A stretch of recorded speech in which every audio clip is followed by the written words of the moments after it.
So am I like the only woman that no longer gets approached by men? No, because I had to actually sit and think about this, and I had to ask myself, when is the last time a man came up to me and wanted to get to know me or exchange numbers? And it's been a long time.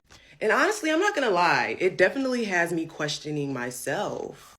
Like, am I not as attractive as I thought I am? Am I looking old? Am I intimidating? Like, what is it?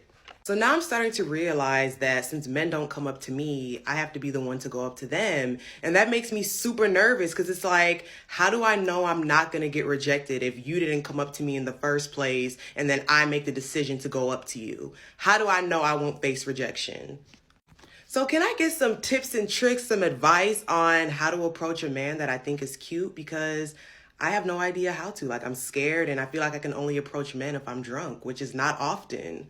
Hey ladies. So I think by now everybody has seen the video of the girl saying that she's in a relationship with this broke guy and she don't know what to do. And you can probably guess what I'm going to say. I don't really have anything else to add to the conversation except for that. A lot of women feel that dating a man who cannot financially contribute to the relationship is okay, because in their eyes, it's like, oh, well, I mean, I don't have a problem pitching in. We're both adults. We both go through hard times. It just means that we're more on equal footing, like we're both contributing the same amount to the relationship type of thing.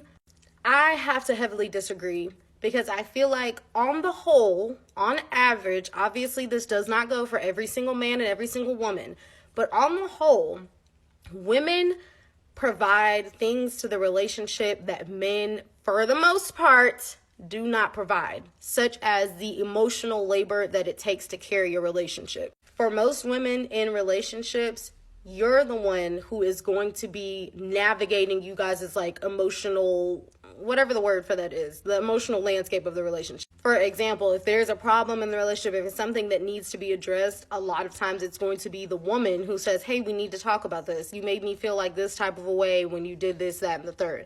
A lot of times it's going to be women who initiate those conversations. A lot of times it's going to be the women who are helping their less emotionally intelligent partner navigate his own feelings. A lot of women are with men who, just by nature of the fact that they were socialized to not be emotional, a lot of us are with men who are not really good at like handling their own feelings, or good at identifying their own feelings and like being able to work through that. And that's not easy at all. That is a lot of work, and it doesn't seem like a lot of work because it's not tangible. But that's what it's about. Being a woman in a relationship, you are providing something that you can't necessarily put a price tag on. So no, you guys are not bringing the same thing to a relationship. It's not the same amount of work. It's not equal footing, because you, for the most part, again, obviously this does not go for everybody, but for the most part, the woman is going to be the one doing the majority of the emotional labor that it takes to keep this relationship going.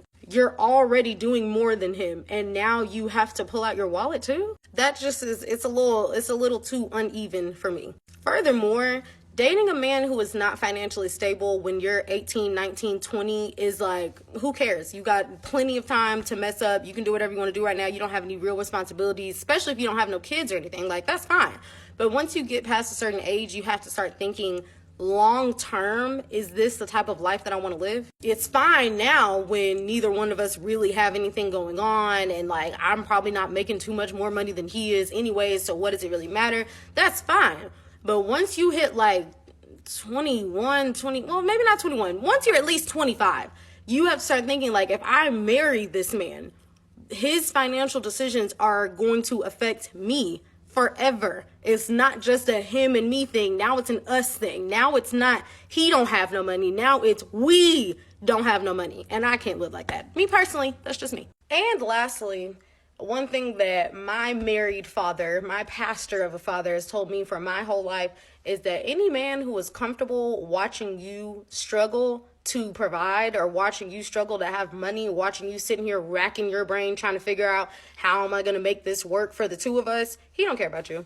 It's not a respectable man in the world, at least not a man that I'm going to respect, who will sit here and watch a woman that he allegedly cares about stress herself out trying to figure out, how do I pay these bills? How can we go on this vacation? No way. It's no way that you love me and you let me pull my wallet out over and over and over again while you just sitting there. Sorry, not happening. Signs he is a gentleman, part 1. He uses the word fantastic.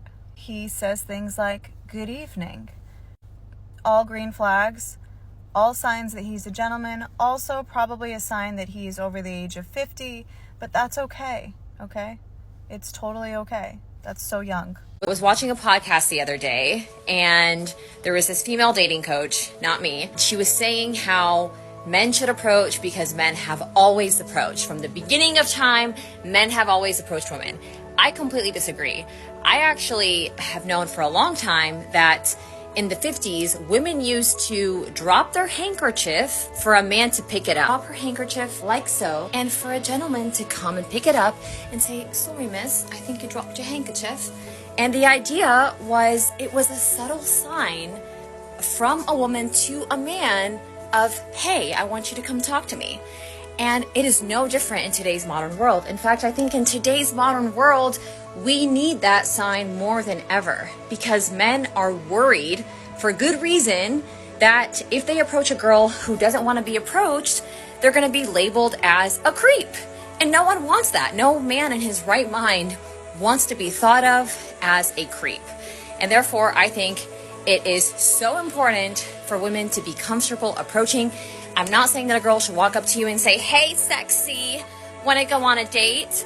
No, but even just a simple, hey there, would you mind watching myself while I use the bathroom? Here's what to do if the guy that you like wants a situationship or you want more or worse. Actually, I don't think that this is worse, but worse, he wants to end the situationship and you're going through it. I'm gonna let you guys in on a little secret. A situationship in 2023 is the same thing as a man having his cake and eating it too. He wants the best of both worlds. And this is not a Miley Cyrus song. If you want the situationship, I'm fine with it. Is that hypocritical? Maybe.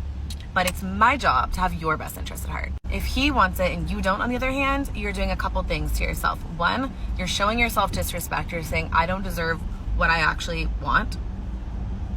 Knocking your own confidence down. Number two, you're telling him, you know what? I'm so desperate that I'll just take the bare minimum. I'll just take what you're willing to give me. We've all been there, but when you really think about it in that terms, that is not how you want to be perceived. And thing number three, you're wasting your time. Your precious and valuable time. You could be with your girlfriends, you could be solo, you could be dating, you could be actually out there finding someone, if a relationship is what you want, that has that same intention in mind. But by dealing with or staying in a situationship, you're wasting your time. As far as getting over it and moving on, it's so clear. When you realize that you're doing yourself a disservice, it's easy. I promise. Find an outfit that you're obsessed with, that you feel hot in, go out with your girlfriends, have a couple drinks. You'll very quickly realize when you release that energy and you put yourself back out there, men will literally be flocking to you. You will not be able to beat them away. If you want a video on tips for that, let me know, I got you, flirting, etc. But you will not be able to beat them away when you release your energy and show that you're like ready and open for something else. You won't be able to keep them away from you. It's the easiest